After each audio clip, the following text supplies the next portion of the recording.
Dos. Bueno, hermano, vamos a tener la palabra por parte de nuestro hermano Daniel. Vamos a pedirle que pase. ¿Cuántos quieren escuchar palabra del Señor? Amén.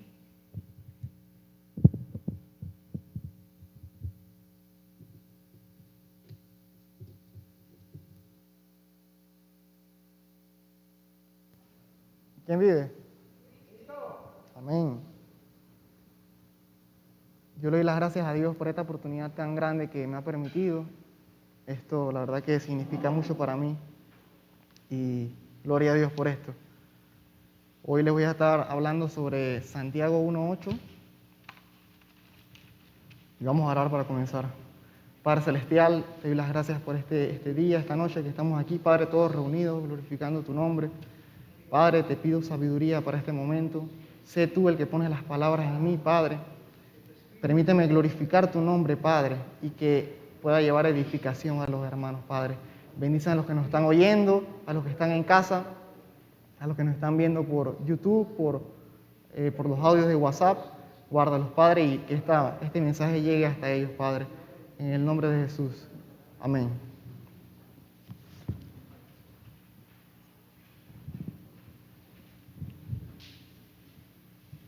Este mensaje yo lo titulé El hombre de doble ánimo.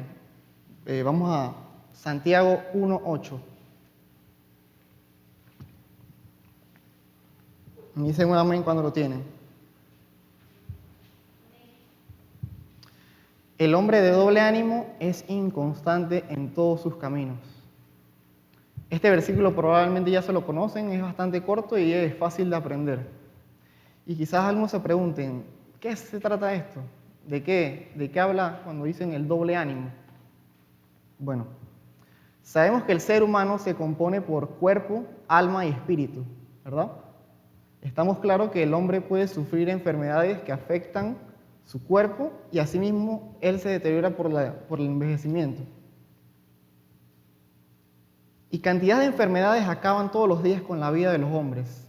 Más adelante vamos a hablar de un gran hombre de Dios que murió de una enfermedad, no especifica cuál, pero dice que murió de una enfermedad física. También en el ministerio del Señor Jesucristo, Él sanó muchos enfermos físicamente, pues, de todo tipo, tales como ciegos, paralíticos, mudos, etc. La lista es grande de todo lo que sanó.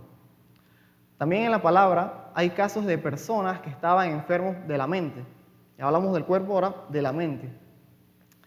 En Deuteronomio 28 nos dice la palabra que hay algunos pecados, no todos, que abren una puerta a enfermedades de la mente. Ciertas enfermedades de tipo mental están enfermos de la mente, tal vez físicamente se ven bien, pero psicológicamente y mentalmente están mal y necesitan ser tratados como si fueran enfermos del cuerpo. Pero también hay otro tipo de enfermedades que se habla muy poco, que son las enfermedades que la Biblia menciona del alma. ¿Cómo puede saber una persona si tiene el alma enferma?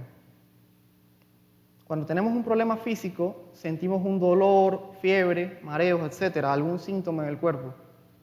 Y cuando estamos mal de la mente, lo normal es que los que están alrededor de nosotros se den cuenta que algo anda mal con nosotros, pues, y nos lo dicen. Pero hay muchísimas personas, y hablo de creyentes cristianos, que asisten a una iglesia que puede ser que estén enfermos del alma.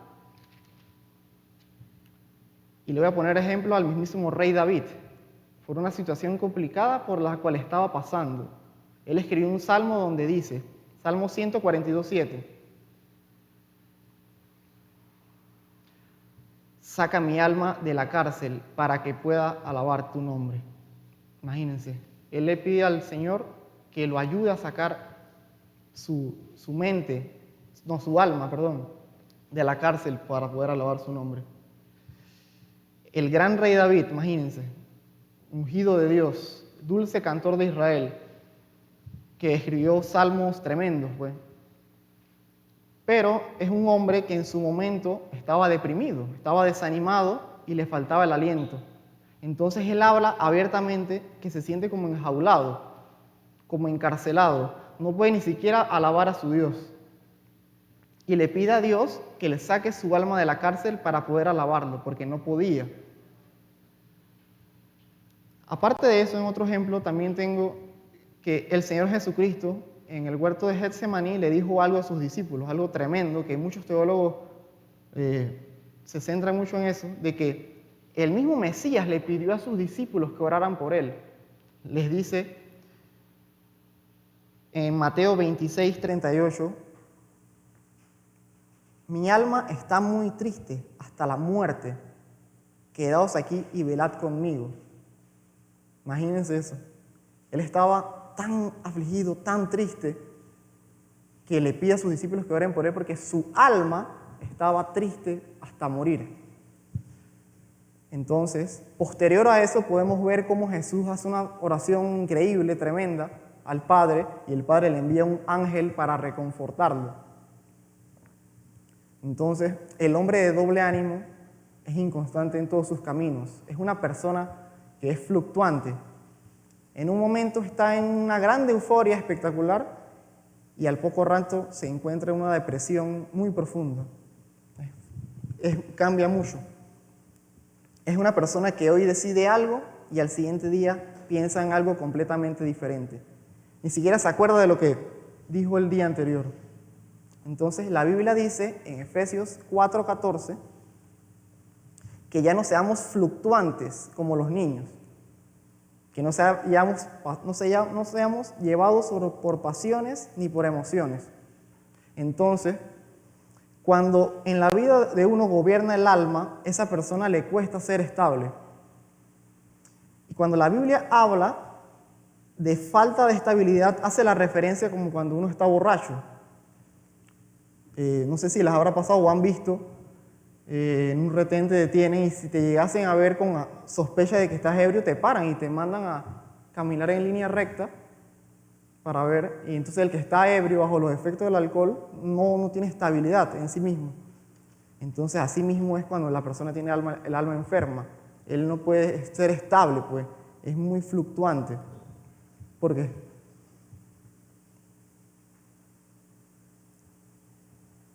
Sabemos que nuestro cuerpo es el templo del Espíritu de Dios y hay que cuidarlo, porque alguien enfermo difícilmente puede servir al Señor.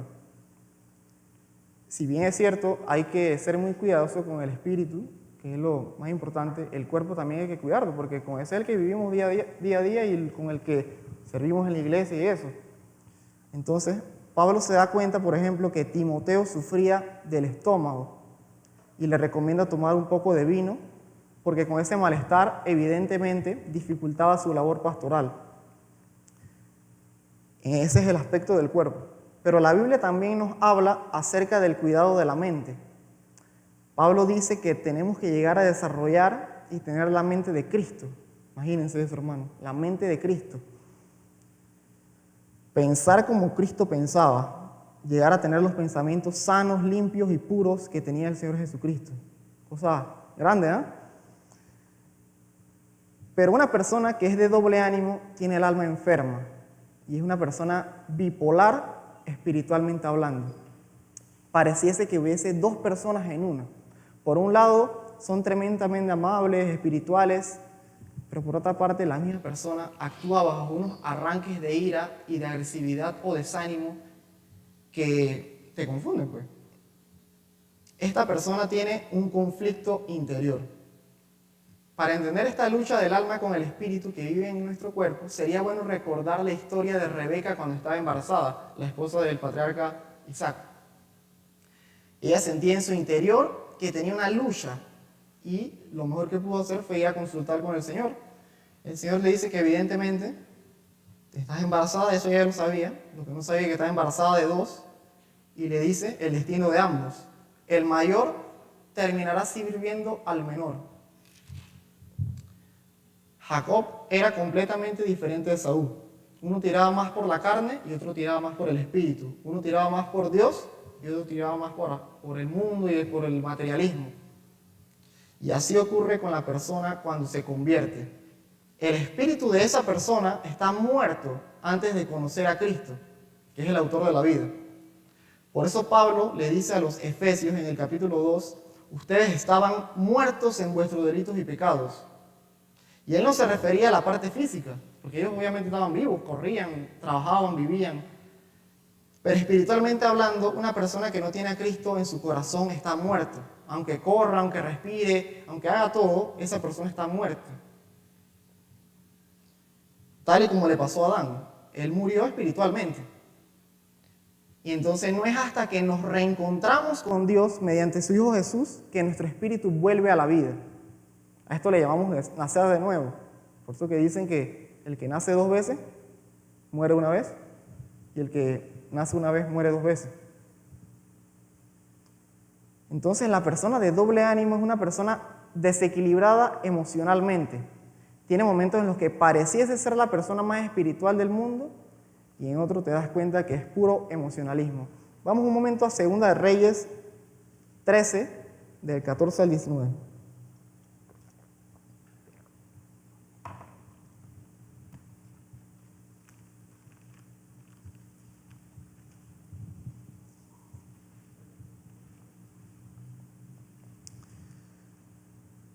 Aquí vamos a hablar del hombre que le dije que murió de una enfermedad.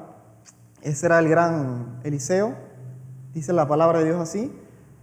Estaba Eliseo enfermo de la enfermedad que murió, y descendió a él Joás, rey de Israel. Joás fue un rey terrible, que él hizo lo malo ante los ojos de Dios y hasta el día de su muerte nunca se arrepintió ni cambió de sus caminos. Entonces, descendió a él Joás, rey de Israel, y llorando delante de él, imagínense, él que hizo toda su vida lo malo, ahora que Eliseo, que era el único profeta que había quedado después de Elías, y que después no se le sustituyó por ninguno, estaba ya a punto de morir, él se preocupó, porque, si yo que no soy espiritual, ¿cómo voy a hacer ahora que se muera Eliseo? Entonces él llorando, aparentemente emocionado, no emocionado pues, sino tenía un arrancón de espiritualidad, fue a donde el rey y le dijo: Padre mío, carro de Israel y a su gente de caballo, que fue lo mismo que le dijo Eliseo a Elías cuando se lo arrebató Dios, y le dijo Eliseo: toma tu arco y unas saetas. Tomó él entonces un arco y unas saetas. Ya Eliseo sabía para lo que venía el rey Joás. El rey Joás estaba preocupado porque los sirios eran una amenaza latente en ese momento, que acechaban al pueblo, dañaban los cultivos, mataban a las mujeres, a los niños, etc. Había un problema grande con los sirios en ese momento. Entonces Eliseo le dice: toma un arco y una saeta. Y le dijo Eliseo después al rey de Israel: pon tu mano sobre el arco. Y puso él su mano sobre el arco. Entonces puso Eliseo sus manos sobre las manos del rey y dijo: abre la ventana que da al oriente. Y cuando él abrió, dijo Eliseo: tira. Y tirando él, dijo Eliseo: saeta de salvación de Jehová. O sea, él estuvo anunciando que como que tranquilo, Jehová va a tener misericordia del pueblo y va a traer salvación. Y el rey Joás, bueno, ok, o sea, como que ahí se le fue toda la emoción que él tenía. Ya, bueno, si ya Eliseo dice, bueno, está bien. Entonces le dice,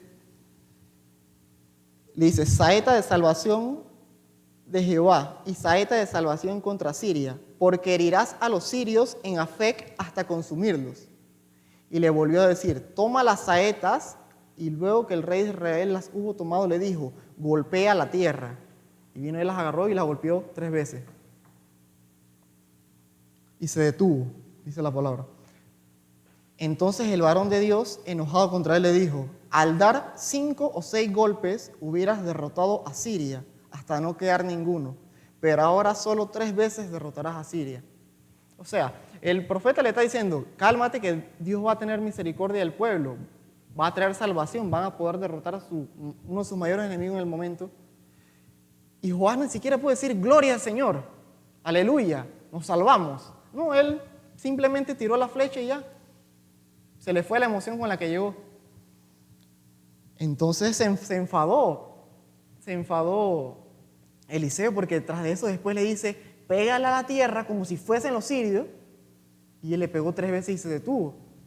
Eliseo no le dijo que se detuviese. Entonces después le dice esto: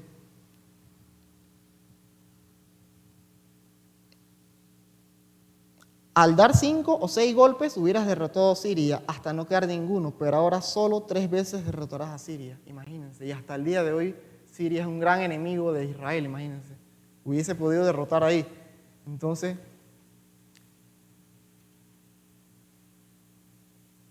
yo les pregunto a cada uno de ustedes, ¿tú te animas y te gozas por lo que el Señor te ha dicho que va a hacer en tu vida?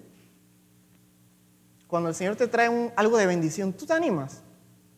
Imagínense, Él le trajo algo grandísimo.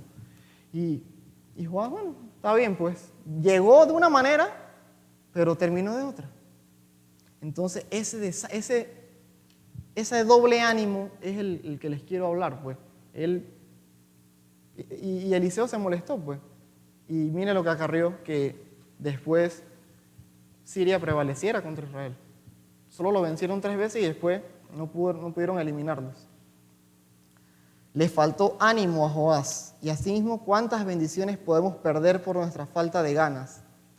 Más bien hay que ser fervientes. Esa es la palabra que no me acordaba.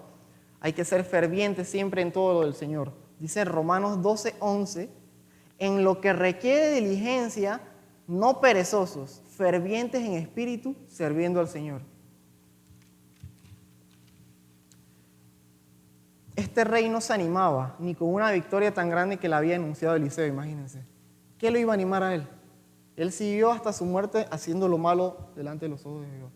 Ahora vamos a pasar a Marcos capítulo 10, versículo 17.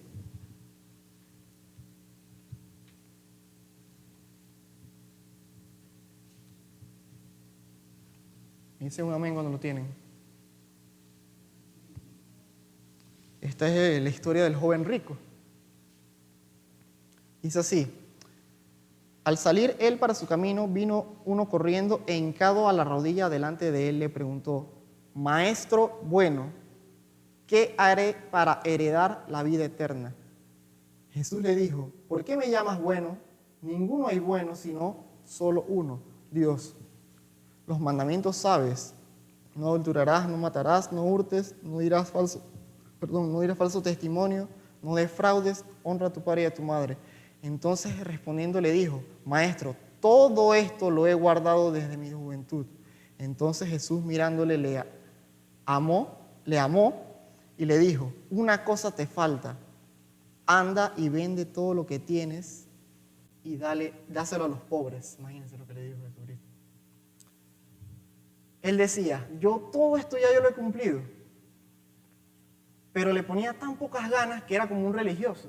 Él dijo, bueno, porque en verdad, mira cómo llegó. Él no llegó hablándole como al Mesías o llamando a Jesucristo. Él llegó maestro bueno, o sea, quería como congraciarse con él, pues, haciendo reverencia. Y él no le pidió la salvación, él le pidió más que todo como vida eterna, porque él ya era rico. ¿Qué le faltaba? Vivir para siempre, para gozar con su dinero. Entonces, Jesucristo veía el corazón de él, él ya sabía el trasfondo de eso, lo que él verdad quería. Entonces Cristo le lanza un desafío. Vamos a dejarnos este cumplimiento frío y religioso de la ley y vamos a cambiarte la vida. Vete y vende todo lo que tienes, se lo vendes a alguien, agarras esa plata y se la das al primero que te encuentras y vienes y me sigues. ¿Para qué fue eso? El muchacho se desanimó inmediatamente porque él quería una cosa, pero sin soltar la otra. Entonces, ¿cómo podemos tener la salvación sin dejar atrás el mundo? Y el dinero principalmente, que es la raíz de todos los problemas. Dice la palabra que él se puso muy triste. Entonces me imagino que, no hombre, yo quiero seguir con mi comodidad, con el cultito, la lectura de la Torah una vez a la semana, y a la sinagoga, pero eso, no hombre, ya eso me están pidiendo mucho. Ya, me imagino que mejor me muero, dirá él. Le estaban revolucionando mucho la vida, o sea, ya era mucho para él entregar eso. Entonces la falta de compromiso y la falta de fervor y entusiasmo nos impide recibir más bendiciones y ser usado por Dios. Esto del doble ánimo el doble ánimo es una enfermedad que necesita ser tratada. Entonces, en Santiago, que es donde comenzamos, curiosamente, dice la solución. Vamos a Santiago capítulo 4, versículo 8.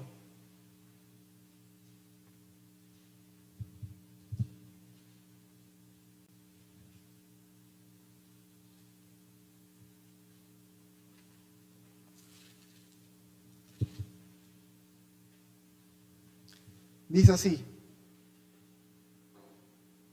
acercaos a Dios. Mira lo primero que dice: acercaos a Dios, y Él se acercará a vosotros. Pecadores, limpiad las manos, y vosotros, los de doble ánimo, purificad vuestros corazones. Mira que Él hace un énfasis ahí en los corazones. Entonces, vemos que esto es un problema del corazón. Por eso que en Proverbios 4:23 dice: sobre toda cosa guardada, guarda tu corazón, porque de él mana vida. Amén. Entonces, Jesús en Mateo 15:8 le habla a los fariseos. Vamos a buscarlo.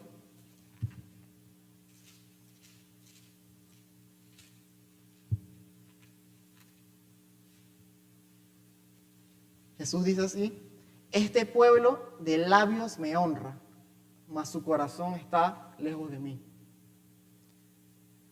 Jesús le dice a los fariseos de que le dan mucha importancia a lo que entra por la boca.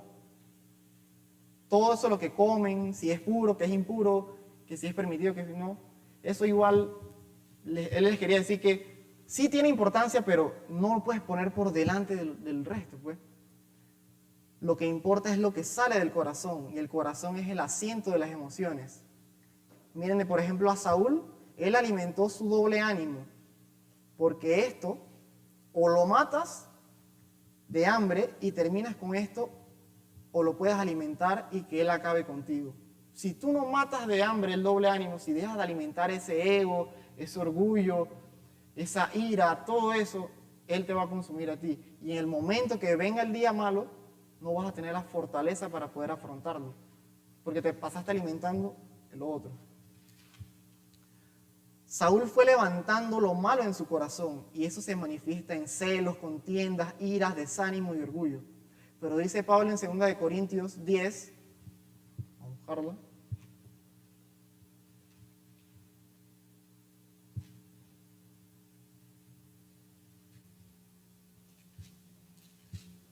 Versículos 4 y 5. Segundo.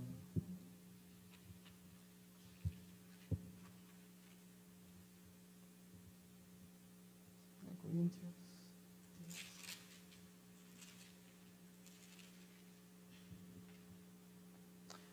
Porque las armas de nuestra milicia no son carnales, sino poderosas en Dios para la destrucción de fortalezas. Esas son las fortalezas que le decía, que él fue levantando el ego, la ira, los celos, todo eso contra David.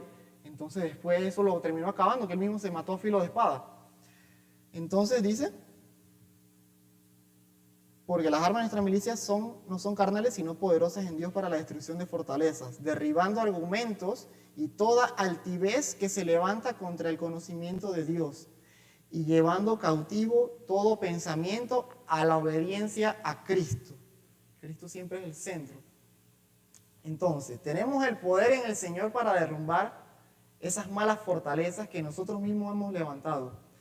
Y muchas veces cuando una persona es violenta y agresiva, así como Saúl, lo que está exclamando es amor. A veces uno ve, y con otras personas, pues uno ve comportamientos extraños y uno dice: pero ¿por qué es así? Pero muchas veces es porque está falta de amor. A veces suelen ser muy desconfiados, pero en verdad es porque le han hecho mucho daño en su vida. Y en el sentido espiritual, quizás a lo largo de la vida no te han tratado como querías. Pasaste por decepciones, pérdidas y traiciones, en fin, tantas circunstancias que hay en la vida que pueden ir formando esa coraza o fortaleza donde nos ocultamos.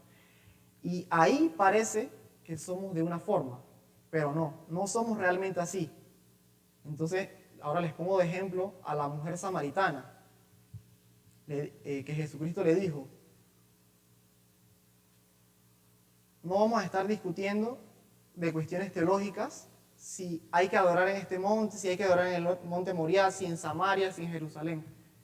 porque ella le comenzó a hablar de que no, que tú eres judío, yo soy samaritana, que cómo puede estar hablando conmigo, que no, que se adora allá, se adora acá. Él le dijo que no se fijara en esas cosas.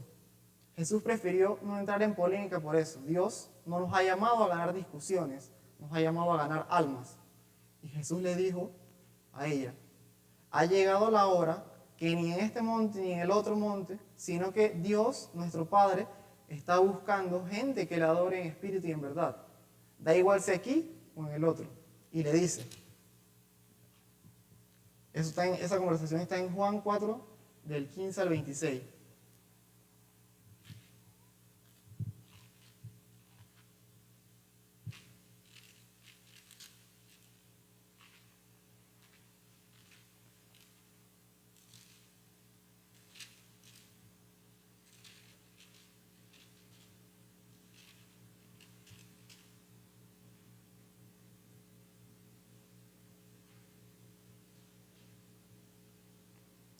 Jesús le dijo, ve y llama a tu marido y ven acá.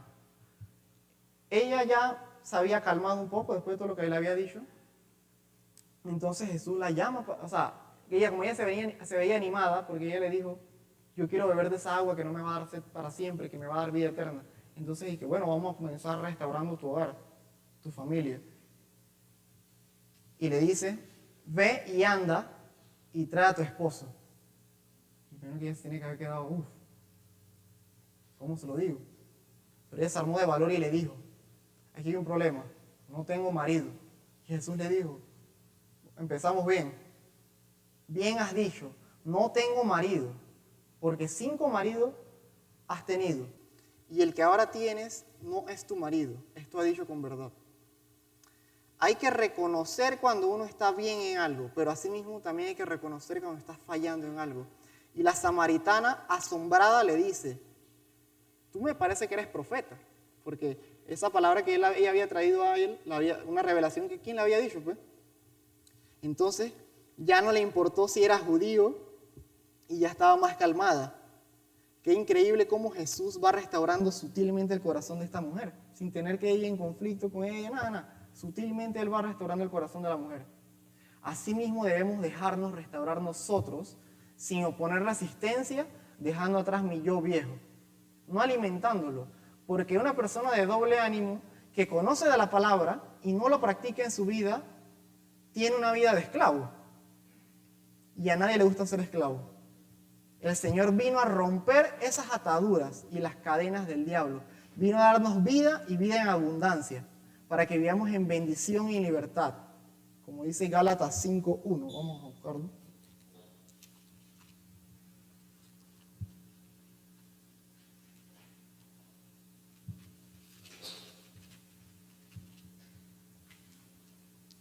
Dice así, estad pues firmes en la libertad con que Cristo nos hizo libres, y no estéis otra vez sujetos al yugo de esclavitud.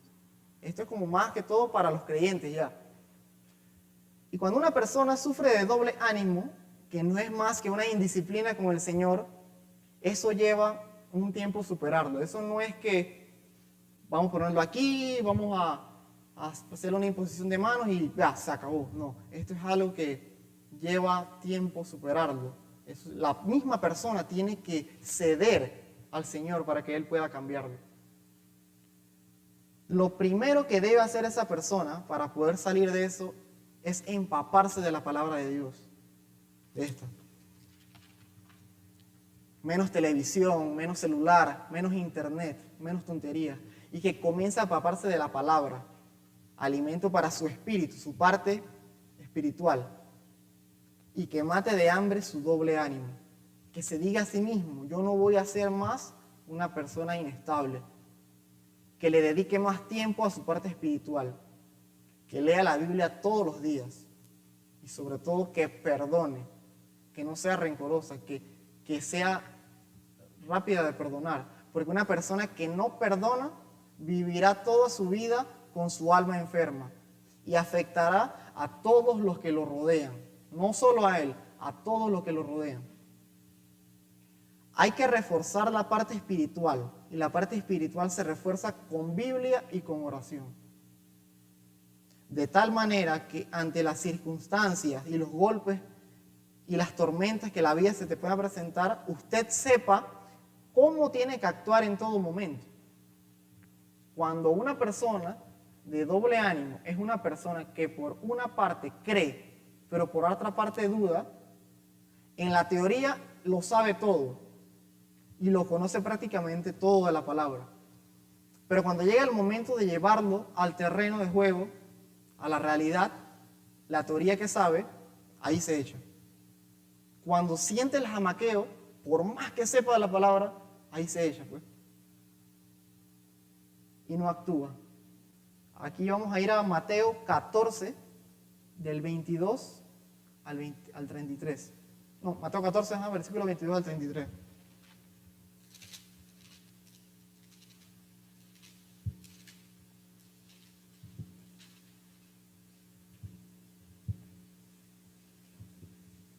Jesús estaba en la orilla viendo cómo sus discípulos remaban con gran fatiga.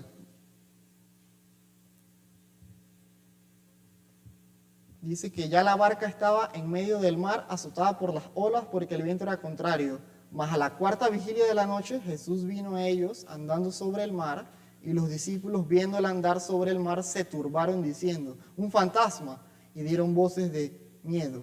Pero enseguida Jesús le habló diciendo: tened ánimo, yo soy, no temáis. Entonces le respondió Pedro y dijo: Señor, si eres tú, manda que yo vaya sobre ti a las aguas. Y él le dijo: ven. En esa barca había 12 discípulos y solo Pedro se atrevió a dar ese paso. Ellos pudieron haber sido las 12 personas en toda la humanidad que han caminado sobre el agua, pero solo Pedro se atrevió. Todos estuvieron prácticamente al mismo tiempo con Jesús, vieron milagros, oyeron su palabra, un fin de cosas, pero solo Pedro se atrevió a poner en práctica todo eso que había aprendido. Le dijo: Señor, si eres tú, realmente permíteme caminar contigo sobre las aguas. Imagínense, solo Pedro se atrevió a caminar en el agua. Esa es la gran diferencia de quien tiene claras sus ideas y de quien tiene su corazón dividido. No podemos, por ejemplo, cantar aquí un día: Señor, eres fiel, aquí en el culto, y al siguiente día tenemos que pagar algo y ahí nos patinó la fe. Se nos olvidó que cantamos con mucho fervor: Señor, eres fiel. Se nos olvida. ¿Él es el Todopoderoso o no lo es? Él es el Todopoderoso siempre. Él es inmutable. Él nunca ha cambiado. Él es el dueño del oro y la plata. Él es el creador de todo. Y esa creencia teórica debemos trasladarla a nuestra vida real y confiar. Aun cuando toda la vida lo has intentado y no lo has conseguido, el Señor te dice hoy: ahora haz algo diferente, ahora lo vas a intentar, pero en mi nombre. Vence ese doble ánimo que tú sabes que te afecta y que no te gusta, pues, pero no tienes la fortaleza. Bueno, ahora hazlo en el nombre de Jesús y verás que puedes liberarte de eso. Todos hemos pasado por eso, todos. Lo que sí te invito a hacer esta noche es decirle: yo no quiero ser una persona esclava de mi doble ánimo. Dame fuerza y disciplina para ir en contra de estos malos hábitos que me achacan. Oremos, hermanos. Poderoso Dios, te doy las gracias, Padre, por este día que nos has permitido estar aquí esta noche compartiendo tu palabra. Líbranos, Padre, danos la fortaleza. Ayúdanos a poder renunciar a nuestro yo, a nuestra carne. Ayúdanos a ceder para poder dejarnos transformar por ti, Padre. Danos la fortaleza, danos fe, Padre, en el nombre de Jesús. Amén.